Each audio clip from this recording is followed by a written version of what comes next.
So the screening process we go through to determine that our egg donors can come in our egg donation plan is a very strict one. So first, we have like a clinical test where they come and they're clinically evaluated. Here, the gynecologist does a complete medical history and does an echography to see that the uterus and especially that the ovaries are working well, see how many follicles they have. After that, we do a blood screening test to see that they have no infections and no issues or no illnesses that could affect the results of the egg donation.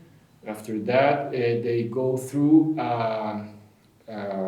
visit to our genetist physician. So with that, we make sure that their clinical history is okay and they have no genetic risk.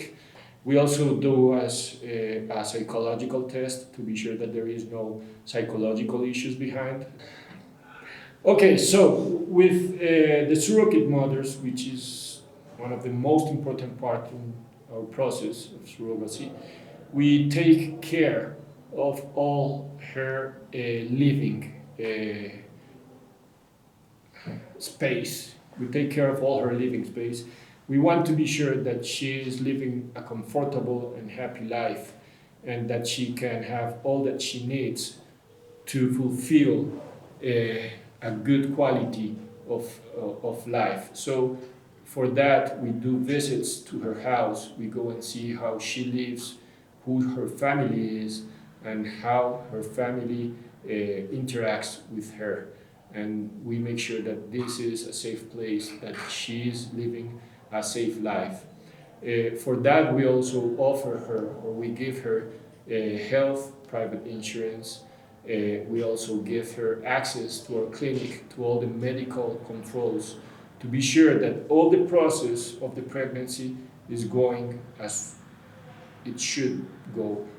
And in order for us to be sure that that is happening, we have all the physicians that are needed for this, so the gynecologists that are specialists not only on fertility, but also on perinatology.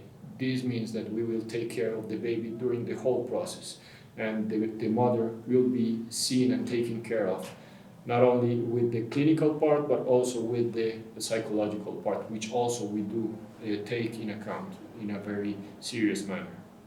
For us, it's very important that the baby that is going to be born is born on a safe and happy family. For that, we do screening of the intended parents. Basically, it's a psychological screening that is very important, but we also do a clinical screening. So we need the intended parents to have a normal sperm quality. We need them to have normal results on the serological tests, on the blood tests. And from the psychological view, we do some tests and some interviews to be sure that everything is going well within the family the baby is going to be born.